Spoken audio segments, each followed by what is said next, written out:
짚어보도록 하겠습니다.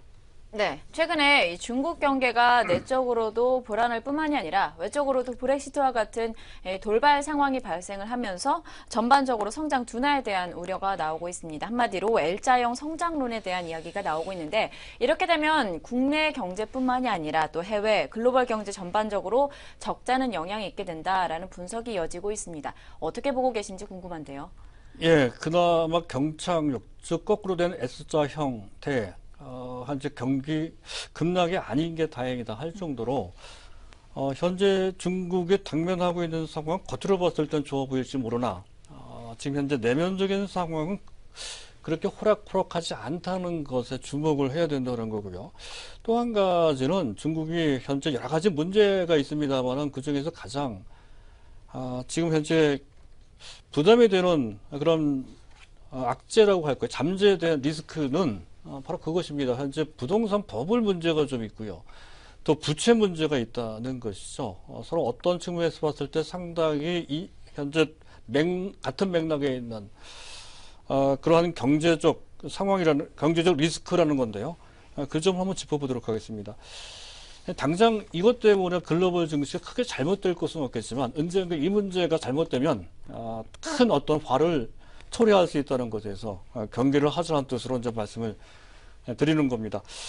자, 일단 지난 2분기 성장률은 6.7%, 시장에서 예상했던 것보다 0.1%포인트만큼 오히려 더 좋게 나왔다는 것까지는 괜찮습니다. 더군다나 앞에서 말씀드렸듯이 지난 6월달 소매 판매, 산업 생산 등도 나쁘지 않았고요. 중국의 증시도 나쁘지 않아요. 3,000포인트 회복한 상태에서 비교적 안정적으로 흘러가는 것도 또한 그렇습니다. 또한 지난 현재 월 초에 매번 발표되는 제조 PMI 지수도 4개월째 연속 기준선 50포인트를 넘어서는 모습이죠. 현재 특별히 현재 경기가 빠른 속도로 회복되는 것까지는 아니다 하더라도 최소한 더 나빠지지 않지 조금씩 회복되고 있는 상태다, 이렇게 설명될 수 있는 상황입니다.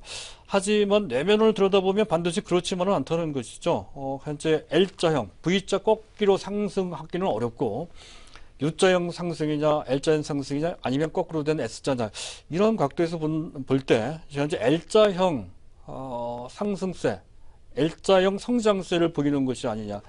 즉 현재 6.7까지 내려온 상태, 더 이상 내려가지도 올라가지 않은 상태로 이 상태로 계속 지속된다는 뜻이 된다는 것인데요. 자, 이것은 중국의 인민일보에서도 보도한 내용이고요. 또 어제 그저 나온 한국경제연구원에서도 지적한 내용입니다. 우리가 좀 알아둘 필요가 있다는 것이죠.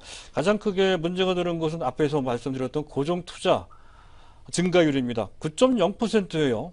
이 수치는 16년 내 최소 증가율입니다. 이렇게 나빴던 적이 없었죠. 아무리 못한다 하더라도 12%, 불과 2, 3년 전만 하더라도 14, 15%였습니다. 지금 현재 9%대로 크게 내려갔다는 것도 그런데 더 나쁜 것은 그렇습니다. 민간 투자가 거의 급감을 했다는 것이죠. 아무리 나쁘더라도 민간 투자 증가율이 10% 정도 됐던 것인데 불과 7, 8개월 정도 사이에 그 10%대에 민간 투자 증가율이 2.8% 정도로 급락을 했다는 것이죠. 그 공백을 정부가 메꿔주고 있습니다. 정부가 메꿔주는 방식이 다소 버블을 유도하는 방식이라는 거죠.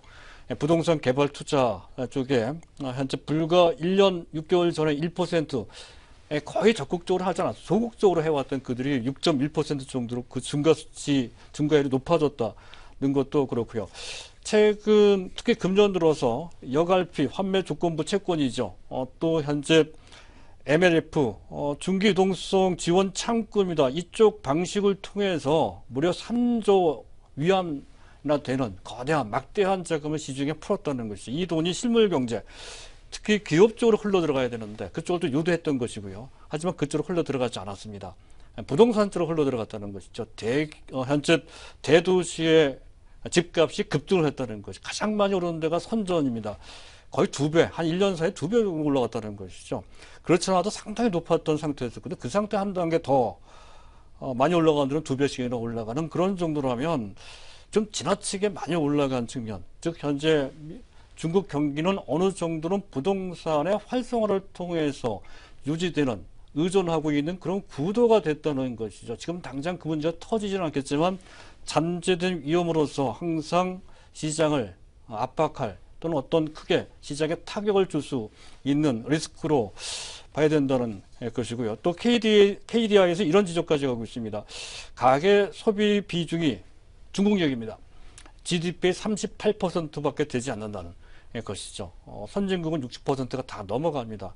그만큼 소비가 위축될 수밖에 없는 그런 소비를 통해서 경기를 회복하기는 상당히 어려운 구조라는 것이고요. 또 은행 부실 채권 문제도 지적을 하고 있습니다. 이 점은 저도 가끔마다 지적을 하고 있죠. 현재 NPL 부실 채권 비율이 1.75%인데요. 자, 이 부분은 국유 기업이 빠진 현재 수치입니다. 국유 기업이 빠진 수치인데도 1.75%인데 이조차도 사실은 5년 전에는 0.9 정도밖에 되지 않았다는 것이죠. 5년 사이에 그 NPL 비율이 거의 2배 수준으로 올라왔습니다. 빠른 속도로 올라와 있고 거기에 국유 기업까지 포함이 된다고 한다면 실질적인 부실채권 비율은 상당히 높아질 수 있다 하는 그런 리스크가 깔려 있다는 것이. 또 한 가지는 M2 증가율. 이건 총통화입니다. 총통화 증가율이 원래 중국 같은 나라, 발전 속도가 빠른 나라에서는 보통 20% 이상 됐다는 것이죠.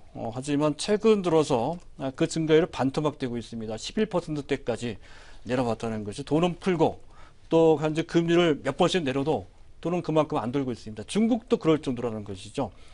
이런 상황이라고 한다면 중국도 L자형 성장을 피할 수 없을 뿐더러 경우에 따라서는 그것 때문에 한번 흔들릴 수 있는 그런 상황에 봉착될 수 있다는 것을